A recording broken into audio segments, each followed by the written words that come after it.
Saudara-saudari yang terkasih dalam Tuhan kita Yesus Kristus, pernahkah Anda merasakan saat-saat di mana mencoba tetap sabar di rumah atau tetap jujur di tempat kerja terasa sangat menguras energi? Ada kalanya kita merasa lelah karena seolah-olah hanya kita yang berjuang menjaga nilai-nilai kebaikan, sementara lingkungan sekitar tampak lebih longgar atau acuh tak acuh.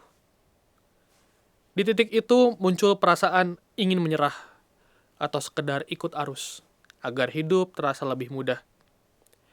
Perasaan ini manusiawi, dan hampir setiap kita pernah berdiri di persimpangan batin yang sama. Rasul Paulus dalam bacaan pertama memahami betul keletihan batin seperti ini. Dari balik penjara, ia menyemangati Timotius, bukan dengan janji-janji manis, melainkan dengan mengingatkan kembali pada sumber kekuatan kita, yakni kitab suci. Paulus menegaskan bahwa segala tulisan yang diilhamkan Allah bermanfaat untuk pengajar, menyatakan kesalahan, dan juga memperbaiki kelakuan. Bagi kita di dunia modern saat ini, firman Tuhan berfungsi layaknya jangkar. Ia membantu kita menjernihkan kembali pikiran yang mulai kabur oleh aneka kepentingan duniawi, sehingga kita tidak kehilangan arah saat prinsip-prinsip kejujuran dan kasih mulai diuji. Integritas yang tangguh inilah yang kita lihat dalam hidup Santo Bonifasius yang kita peringati esok hari.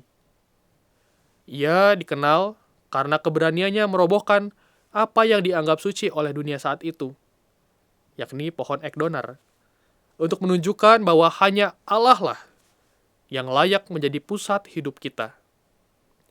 Hal ini selaras dengan ajakan Yesus dalam Injil esok hari. Tuhan Yesus mengingatkan bahwa dirinya bukan sekadar bagian dari silsilah sejarah, melainkan Tuhan yang bertahta di atas segalanya. Jika kita mengakui Yesus sebagai Tuhan dalam hidup kita, maka suaranya seharusnya menjadi pedoman yang paling kita dengar, melampaui hiruk-pikuk tuntutan dunia. Dalam realitas hidup kita saat ini, merobohkan pohon berhala mungkin berarti berani mengambil jarak dari kebiasaan yang kurang baik.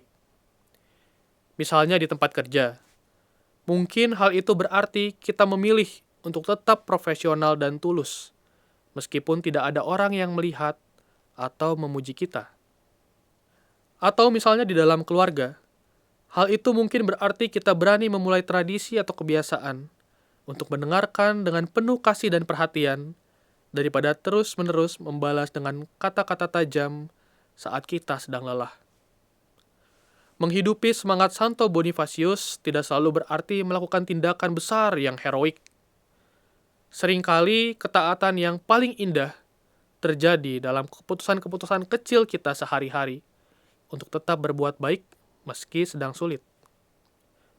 Mari kita luangkan waktu sejenak untuk membiarkan firman yang diilhamkan Allah dan kita kenal dalam kitab suci memenuhi kembali batin kita. Mari kita mohon rahmat Tuhan agar kita dimampukan untuk tidak hanya menjadi orang Katolik sebatas di dalam gereja, tetapi juga menjadi pembawa kedamaian dan kejujuran dimanapun kita berada, di tempat kerja, di tengah masyarakat, maupun di dalam hangatnya keluarga. Tuhan memberkati.